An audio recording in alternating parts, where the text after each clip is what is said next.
For over 40 years, this event was a mystery, because the pilot in the middle of this had no idea what really happened. It was even told to stay silent. But even though his story might be hard to believe, this actually happened. On the 20th of December 1943, during World War II, high above the skies of northern Germany, a heavily damaged American bomber was barely holding together after a brutal attack. Just moments ago, the crew had watched in horror as another bomber, carrying their friends and fellow airmen, shot down from the skies. They heard explosions, desperate screams, and then silence. It was terrifying. Now, all they could think about was to survive, to escape the German airspace as quickly as possible. However, what they didn't know was that a mysterious German pilot in a Bf-109 fighter plane had spotted the damaged bomber through the clouds. The sleek German aircraft has a grey body, black crosses on its wings, and a yellow number 2 painted on its fuselage. Silently, the fighter flew closer, locking the bomber in its gun sight. The pilot's finger hovered over the trigger. He was ready to fire.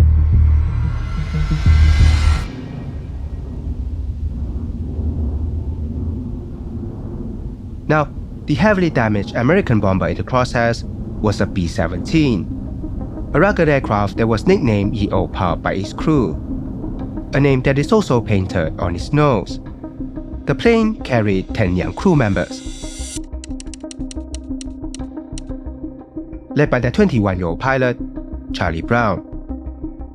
Now, earlier that day, the crew had just completed a dangerous mission, bombing a factory on the outskirts of Bremen, Germany, where FW-190 fighter planes were built.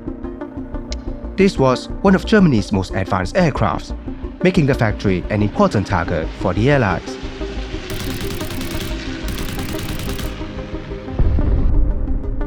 Now, during the mission, the city of Bremen was heavily defended by 250 Flak Guns.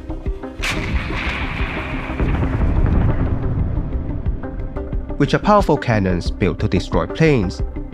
These guns work in teams, firing shells into the sky every few seconds.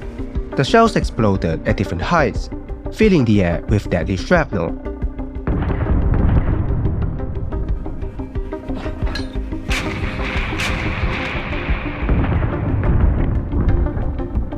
It was a horrifying weapon, shredding bits and pieces of anything in its path. And if that wasn't enough, German fighter planes were circling the skies, waiting to finish off any bombers that were able to survive the flak.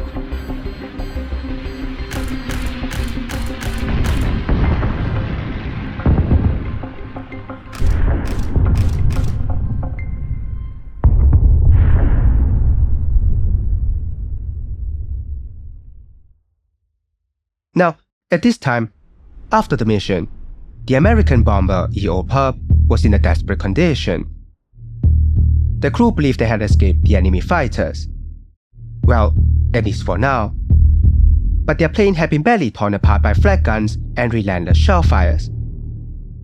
A big part of the plexiglass nose was gone, exposing the cockpit to cold winds that turned the interior into a freezing nightmare. The wings were torn apart by shell fire. The left stabilizer was almost completely destroyed, and the fuselage was so badly damaged that you could see through the big holes to the crew inside. Now, the bomber used to have 4 working engines, but at this time, one had completely failed, another was sputtering irregularly, and the third was frozen at half power. With only one engine fully working, the plane was in great danger, close to losing control. Then, inside the bomber, the situation was even worse. Cannon shells had completely destroyed the tail section, and unfortunately, tail gunner Aki, stationed at the back of the plane, did not survive. Near the waist section, another shell exploded, throwing 2 crew members to the floor. Russian, one of the waist gunners, was critically injured, his left leg nearly severed. Jennings, the other gunner, scrambled to stabilize him, desperately trying to stop the bleeding as the bomber shook and tossed. But despite all of this, Charlie Brown and the surviving crew still managed to keep the bomber in the air. It was nothing short of a miracle that Ye Olde Pub was still flying. But their nightmare was far from over. Charlie and his crew took out a map and traced their position northwest of Oldenburg. They are not sure how much longer the plane could hold together, but the fastest way to escape the German airspace was to head north, about 35 miles to the sea. And from there, they could fly west back to their military base, stationed in England. Now, at first glance, this seems like the best chance to survive. But there was a new problem. The coastline was a trap. On the map, red circles were filling the entire stretch, each one marking a flag battery. This wasn't just any flag zone. It was part of the Atlantic Wall, one of the most heavily defended areas in all of Germany. In the bomber's condition, it would not be able to take another hit. Even a close explosion could be enough to send them plummeting from the sky. Then, knowing how desperate their situation is, Charlie knew he had to make a difficult choice. So, he turned to his co-pilot Pinky and gave an order to inform the crew, saying that he'd try to fly the plane back to England. But if anyone wanted to bail out, they were free to go. Now, to Charlie, this wasn't about trying to be a hero. He simply believed that it was his duty as a leader to give his men a fighting chance. Jumping with a parachute gave the crew a better chance to survive. At this time, staying on this broken plane seemed far more dangerous than the risk of being captured by the enemy. So, Charlie kept the plane steady, ready for his crew to bail out. But, surprisingly, no one wanted to live.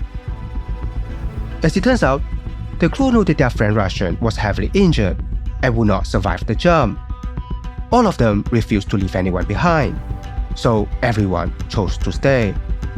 They will do what they can to help keep the plane in the air, and whatever comes next, they would just have to face it together.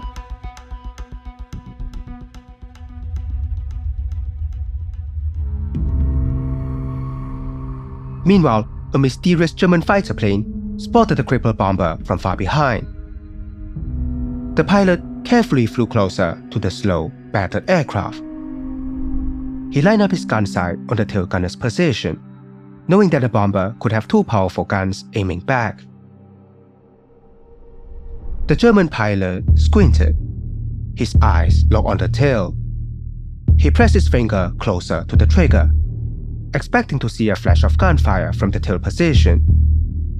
But, surprisingly, nothing happened. So, he flew closer to the bomber and saw that the tail gunner's compartment was destroyed. The glass had shattered, ripped apart by shell fragments, with massive holes torn through one side of the tail. Then, he spotted the tail gunner, motionless and soaked in red. The fighter pilot then lifted his finger from the trigger. He then flies even closer to the bomber, scanning for other weapons that might still fire at his position. But the waist gun was completely missing, torn away by the flak. The top turret was empty, and the radio room looks like it was destroyed. Moving alongside the bomber, he then saw even more disturbing details. A big part of the bomber was ripped apart, exposing the bare frame of the plane. Through the holes, he spotted the crew inside, huddled together, desperately trying to save their wounded companions.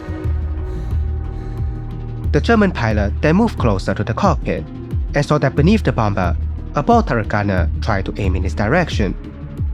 Flying from above, the pilot knew that the gunner would fire if he could, but the gunner's position could not reach him. That turret gunner was Blackie, staring back in disbelief. Just moments ago, he thought his life was coming to an end, believing that this fighter plane was lining up the final shot to take them down. But there was no shots fired. Instead, the German fighter was now flying alongside the bomber. This doesn't seem to make sense. While Blackie was still in shock, the German pilot noticed the coastline was now in sight. Just a few miles ahead, he knew that the alarms beneath the sky were already going off. At any moment, flak shells would explode throughout the sky, finishing off the rest of the bomber.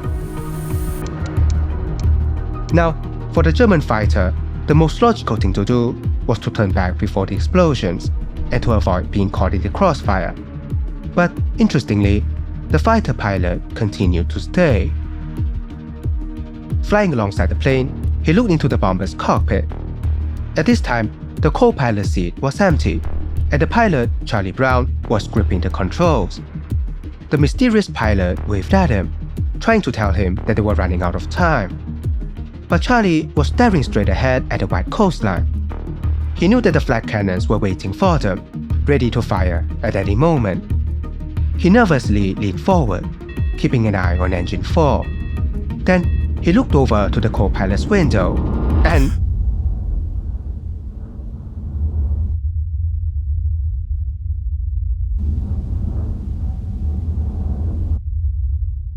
he froze in silence. Just 3 feet from the bomber, a German fighter plane was hovering in the sky. Charlie closed his eyes and thought to himself, "This can't be real." But when he opened his eyes again, the fighter plane was still there. Outside the bomber, the German pilot saw the terror on Charlie's face. The American crew was completely helpless, their bomber practically falling apart in the air. So he looked at Charlie and pointed down towards the ground, asking them to surrender. But Charlie refused and shook his head. The fighter pilot became frustrated and wondered what he was supposed to do. He clearly did not want to shoot down the bomber, but leaving them to be blown apart by flak guns felt just as bad as pulling the trigger himself. So the mysterious pilot did the only thing that made sense to him. He tilted his plane to the side and moved just far enough from the bomber to make sure he could be seen from the ground. He hoped that the flak gunners below would recognize the shape of his plane. A German soldier should know a German plane when they see one. But what would they do when they saw the enemy bomber flying by his side? Would they shoot or hold their fire? He couldn't be sure.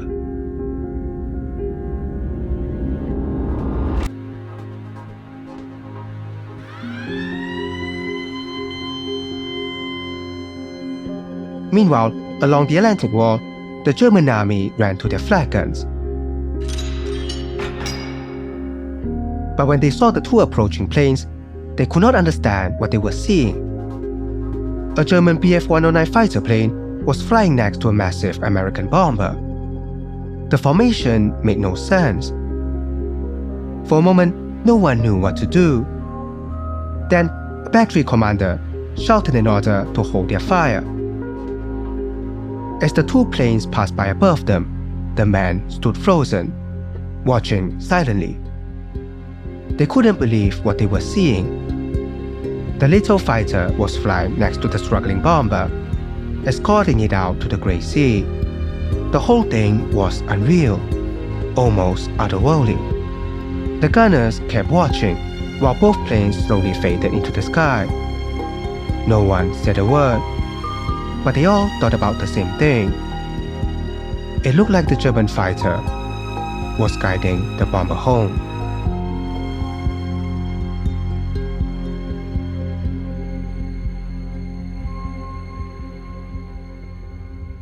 Back in the bomber, Charlie Brown was still staring at the enemy fighter.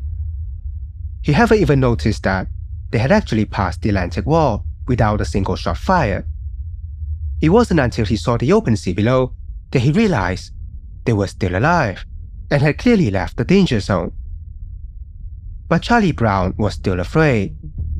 To him, the German fighter was still the enemy and might be circling them like a predator waiting to strike. But unknowingly, the mysterious pilot actually had a plan in mind. He had seen the damage on the outside of the bomber and probably understood it better than the crew themselves. So, looking at Charlie, the German pointed his finger to the east. Even though the American couldn't hear him, he was actually shouting a single word: Sweden. This is because Sweden was a neutral country and only a 30-minute flight away. If the bomber headed there, the crew could receive medical help and safely wait out the war. But instead, the American bomber was slowly turning west, toward England to their base of operations, in a grueling 2-hour flight across the sea. In that heavily damaged plane, it's very unlikely that they could survive the journey. Inside the bomber, Charlie was still trying to make sense of the whole situation. Pinky and Francie joined him in the cockpit, but none of them could figure out what the German was trying to say. Charlie thought that perhaps the fighter ran out of ammo, while Francie believed he was asking them to turn back toward Germany. Now, frustrated and afraid of the uncertainty, Charlie then gave an order. He told Francie to man the top turret and aim at the fighter, hoping that they could scare him away. Then, from the outside, the German saw Francie position himself, slowly rotating the turret at him. But the fighter pilot wasn't surprised. Instead, he took one last look at the bomber and did something completely unexpected. He raised his hand in a salute towards the American crew. For a brief moment, Charlie locked eyes with him, and Charlie froze, stunned by the surprising gesture. The German spoke softly to himself. "Good luck, you're in God's hands now." Then he tilted his fighter, peeling away from the bomber, and disappeared.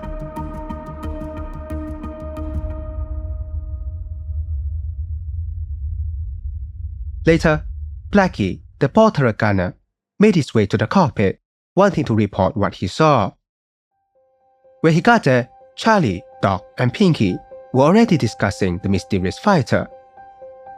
When Pinky asked the group what the German fighter really wanted, Charlie said that perhaps the German was trying to figure out how to take them down.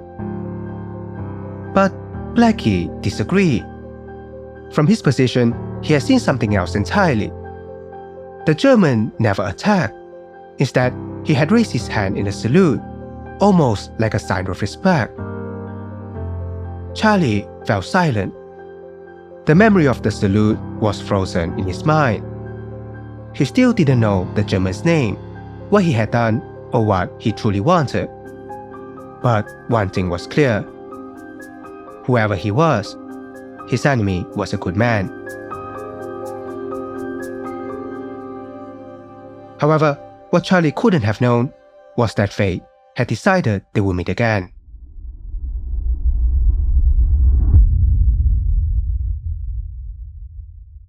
Now, this story had remained a mystery for more than 40 years.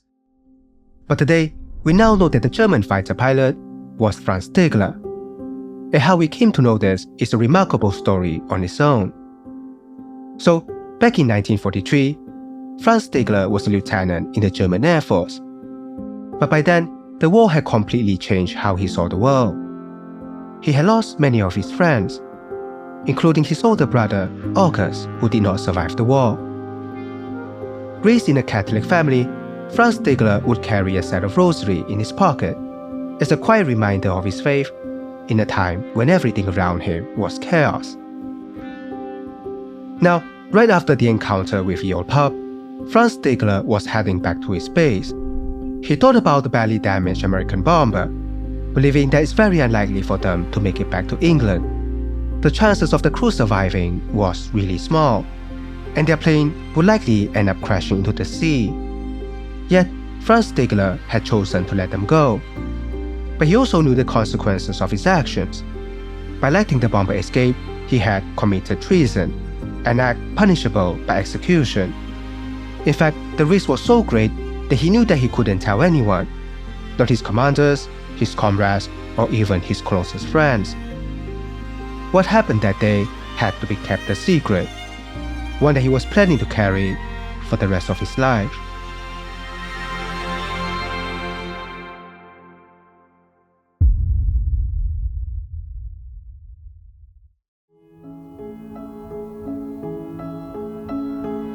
After the war, life in Germany was very difficult. Even though Franz Stigler had survived, he was still struggling to rebuild his life. Many Germans saw him as a soldier who had failed to protect his country, and the jobs available in post-war Germany were very limited, so trying to make a living was nearly impossible.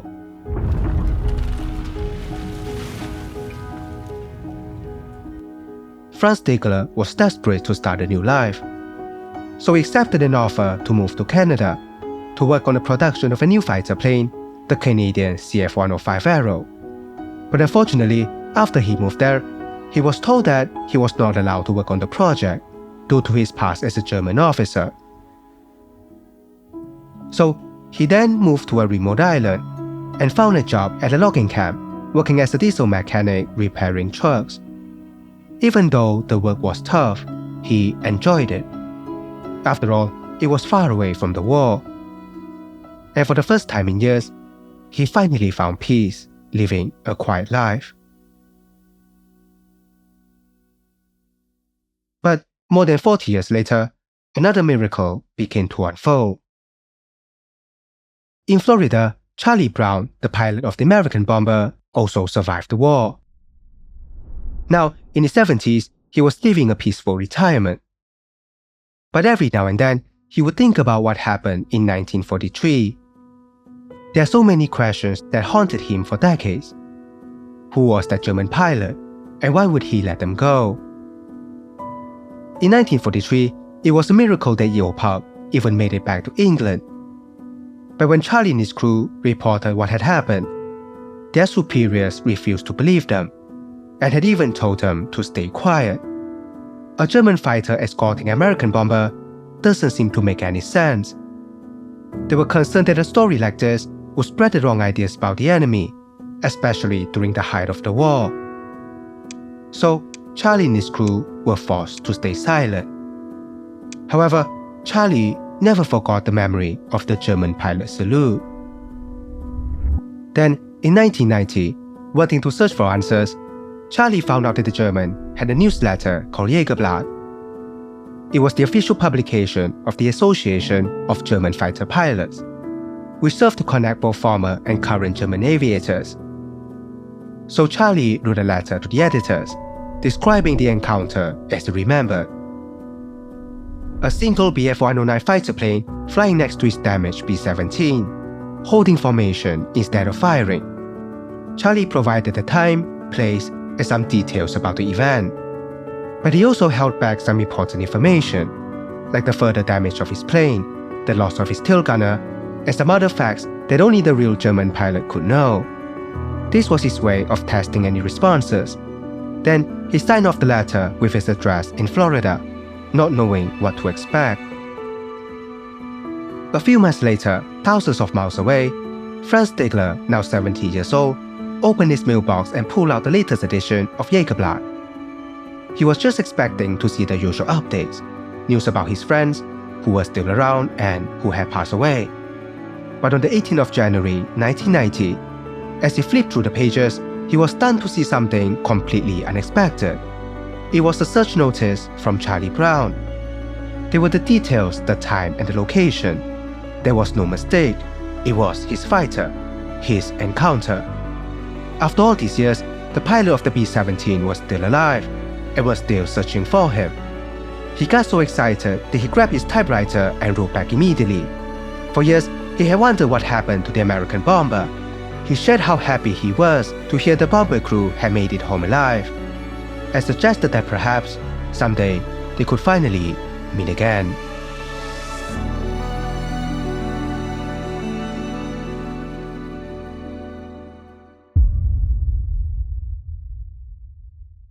Just 5 days before Christmas,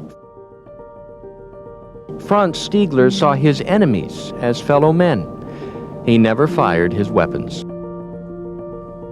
So I'm sitting in the cockpit alone, and I look out, and there's the world's worst nightmare sitting on my right wing. At this point, we're totally helpless.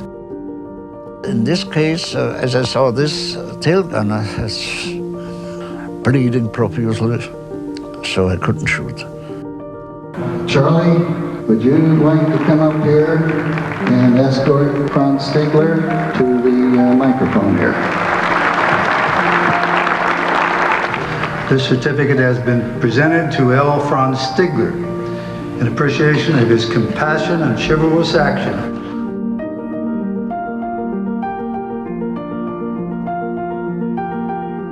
What do you owe Franz Stigler? My life.